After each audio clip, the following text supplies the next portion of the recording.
No, but it's most of the screen, so. Okay, that's fine. So I'm Mark Richardson from Housing Now TO, talking today really about putting the Quayside affordable housing component into context. We've spoken to you a number of times in the past, so you all know who we are. We're a pro bono professional services collective made up of different organizations who just try to ensure that you get the best outcomes on your affordable housing programs. We also work with Board of Trade, the U of T School of Cities, Ryerson, now Toronto Metropolitan University School of Urban Planning, and the Urban Land Institute in Washington, D.C.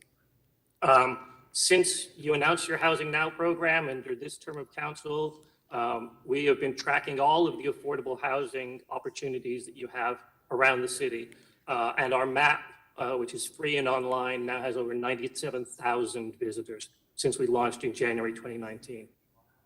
We're here today to talk about Quayside and really putting Quayside in context. What Quayside looks like today, what Quayside is going to look like in the future. And that future is sometime in the 2030s. It's a monumental change. It's like building City Place all over again. And I don't think everybody sort of understands how large a change we're talking about along that stretch of the waterfront. And it's a change that we are fully supportive of. Right now, your affordable housing math on Quayside is that there is a total of 4,300 units being proposed in the Quayside development across 12 acres, with 8 acres of them being developable. You're going to get between 800 and 875 units of affordable rental, which is 23% of the total units on that land. You're going to get another 5% of affordable ownership. That's going to be 200 units. So of the 4,300 units of housing that are being proposed for Quayside, you're going to get over 1,000 of them, almost a third of them, as some part of your affordable housing strategy. Remember those numbers. We're going to have them on this next slide too. But when we compare them to East Harbor, which is a site we talked to you about a few months ago, similarly sized site in the same general area of the waterfront, we have 4,300 units in both the sites. We have over 1,000 units of affordable at Quayside. We only have 215 units of affordable guaranteed at East Harbor. What's the magic trick? How is that different?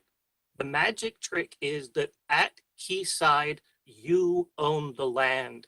Government owns the land.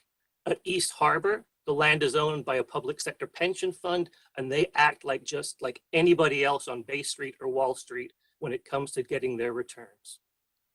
And, we talked about these numbers. I just wanted to put them here and slightly larger so that people understand. Same size of development in both Quayside and East Harbor, a huge difference in what gets delivered as affordable rental. So we really want you to exploit all the lands you own, exploit Villiers Island, exploit the Portlands, exploit every surface parking lot you have in the city. But at Quayside in particular, we were asked to participate in the Waterfront BIA's deputations around the Waterfront LRT, which was at your last meeting.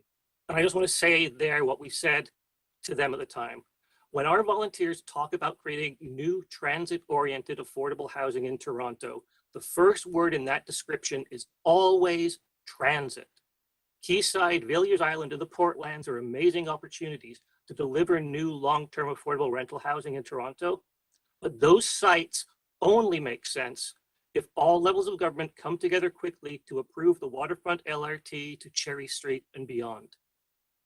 This is the secret sauce of making Quayside work and not turning it into, a problem of access in the future. You do the LRT, you exploit your lands, you create exponentially more affordable housing than you will through inclusionary zoning type programs. I also want to briefly just speak, because this is the last time we get to speak to you in this term of council. And we heard all kinds of people speaking earlier on today from some of the more traditional residents associations. And you're going to be knocking on a lot of doors this year. There's a long history of pandering to people who say no and go slow to new housing, and particularly to new affordable housing. in the city of Toronto.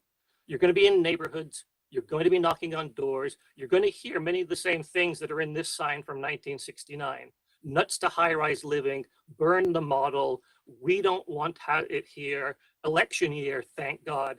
And the most important one there is forget future people, think of us. You can't forget future people because they're coming whether you want them to or not. So we really, really, when you're knocking on doors in Toronto and you see signs like this in various neighborhoods, we want you to engage differently with that kind of opposition on the door. And don't nod your head and say it's okay just in order to get their vote. You have to consider the future people when you're door knocking.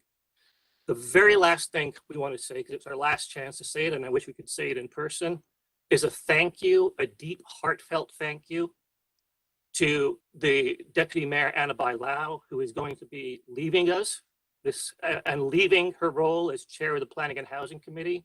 What we've done on planning and housing and affordable housing and housing now and modular housing and modern TO would be impossible without her. Our volunteers are incredibly grateful for the work she's done over the last 4 years. We wish she was sticking around. We didn't have this kind of tearful goodbye for David Shiner when he left his role as head of planning.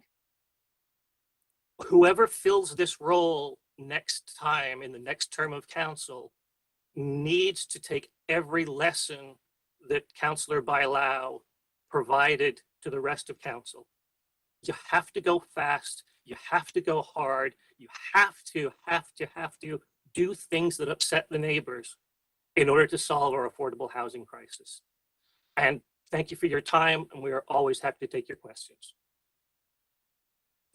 Thank you, Mr. Richardson, and thank you for those comments on our Deputy Mayor. So, are there any questions of this Deputy? Okay, then we'll move on from deputations to questions of staff. If I could just thank Mark for his words and for all the incredible work that all those volunteers do. They're very helpful for the work that we do in housing and affordable housing. They're all volunteers, and it's a great group of people that put a lot of effort, and they're very helpful in the work that we do here in the city. I agree. And keep us on check, and it's great. Always thoughtful and hold us to account. You're quite right. Thank you. I very much agreed. Okay, questions of